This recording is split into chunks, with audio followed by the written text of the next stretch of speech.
And what I want to do is go over the facts and then go over different things that investigators would be looking at. And I want to get into some details about the systems. We know that the airplane lost thrust.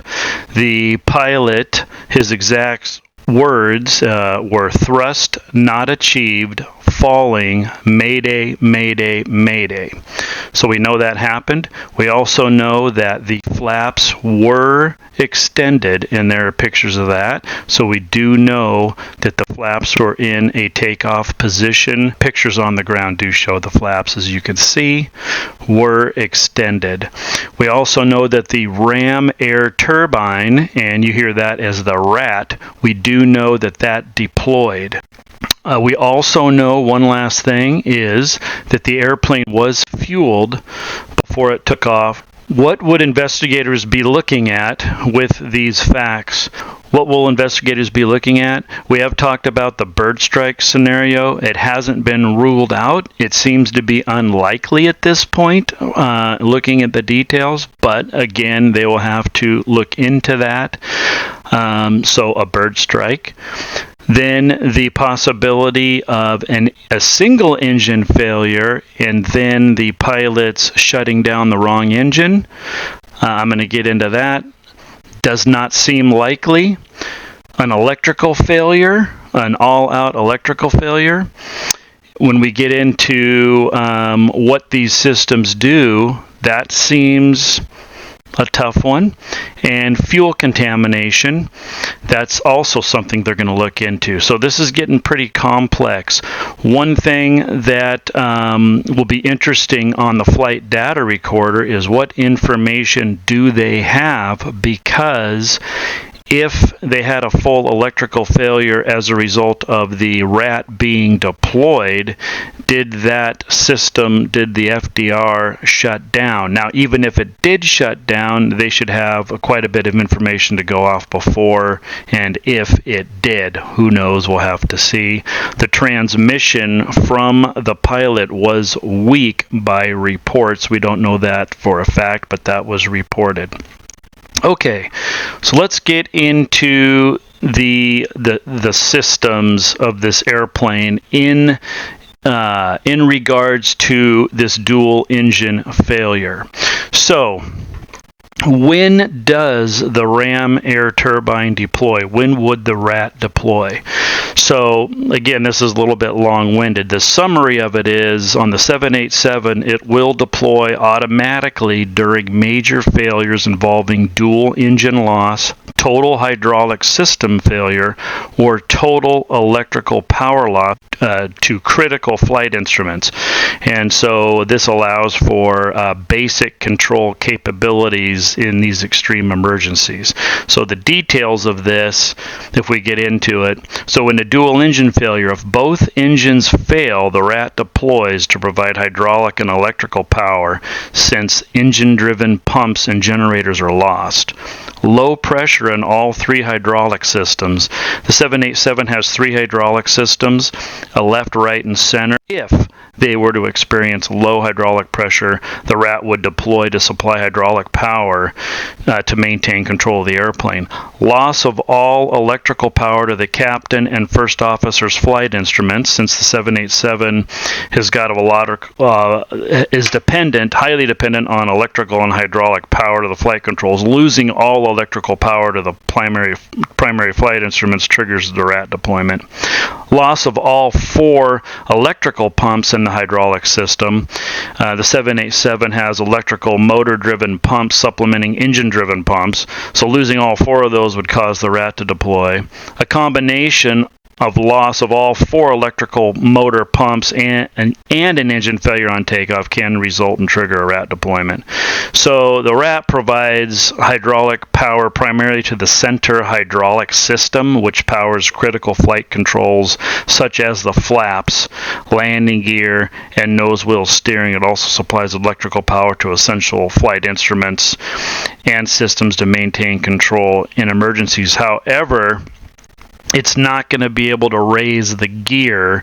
It would be able to lower the gear, but to raise the gear, it wouldn't be able to do that. Its primary function is to keep the essential flight controls operable. What overall power does the RAT provide the pilots if they only have that power? Hydraulic power.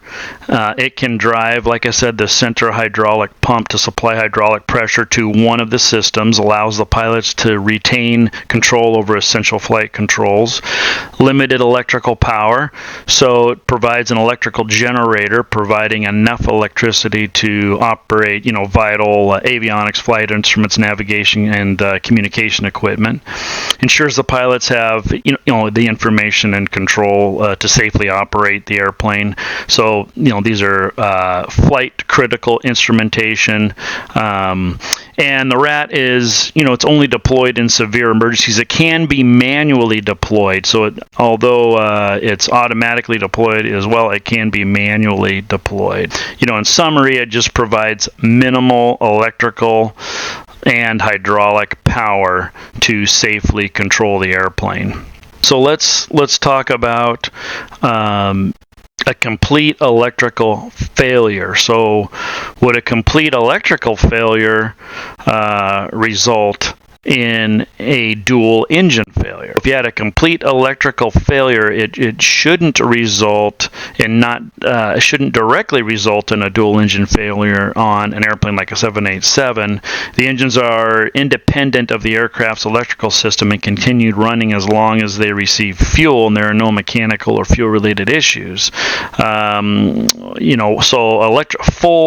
A full electrical power loss is definitely serious, but by itself alone, it shouldn't cause a dual engine failure. Now, who knows? Maybe it does, and it depends on what systems, because they are engine-driven fuel pumps.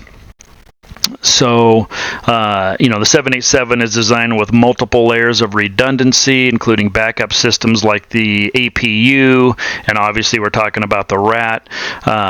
So a complete electrical failure does not inherently cause both engines to fail, but we don't know. These are things investigators will have to look at if indeed that happened. The engines are designed to operate independently, like I said, of the main aircraft electrical system, as long as they have fuel. Now, let's get into the electrical system in related to the fuel system. Now, what I mean by that is we know it was a very, very hot day. Okay, so let's break this down. Let's say in a scenario where you had a complete electrical failure, which if you have a dual engine failure, the RAT's deployed. So in essence, that's all you're relying on in our summation here. Okay, in this particular scenario, let's say. So if the fuel pumps are inoperative due to a complete electrical failure, the RAT does not provide power to the fuel pump. Okay, so again, it's designed to supply emergency electrical and hydraulic power.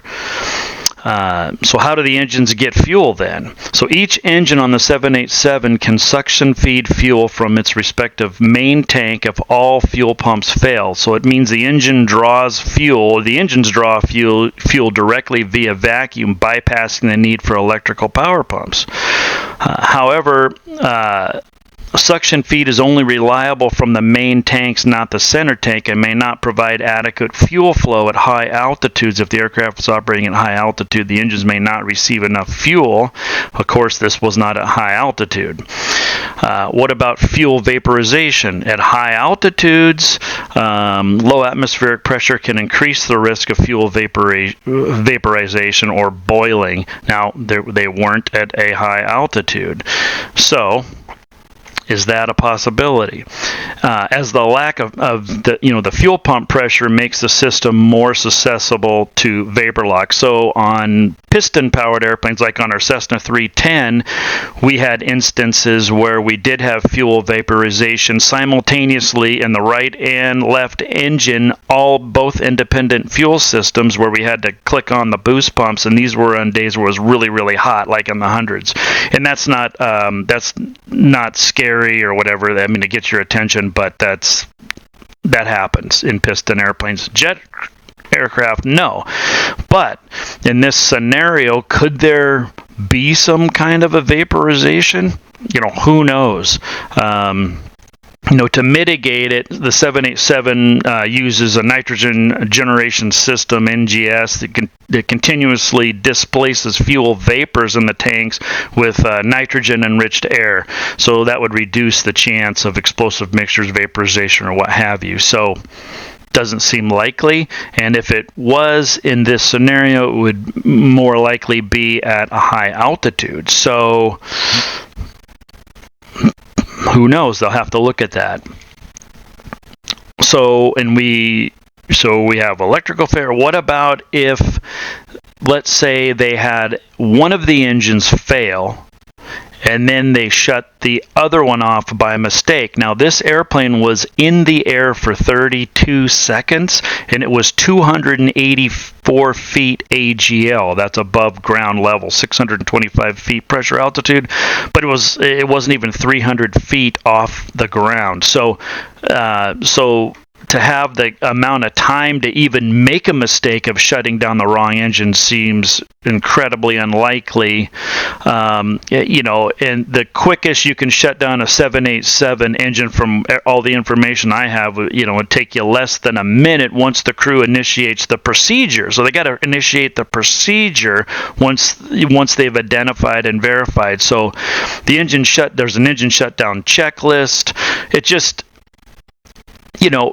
could they have had one engine failure and shut off the other engine? It just doesn't seem likely, but that'll be something they're looking at. But remember, that rat would deploy. It just doesn't seem like, even if you tried to shut down the wrong engine, you just simply wouldn't have had enough time to even do it. So that seems unlikely. So what about fuel contamination? So have there been instances of fuel contamination in commercial airlines? We all know that there have been. A lot of those have been ice crystallizations, at high altitude, cold temperatures.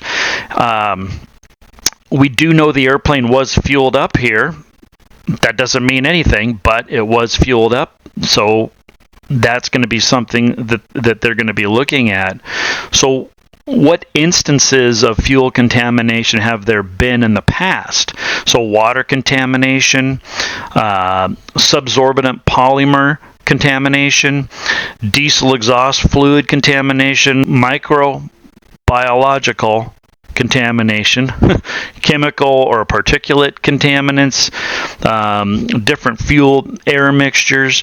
So, but these are things that I would imagine they're going to be looking into in great detail. So in the examples there's really, there was an L-39 that had an engine failure due to contamination. There was a Cathay Pacific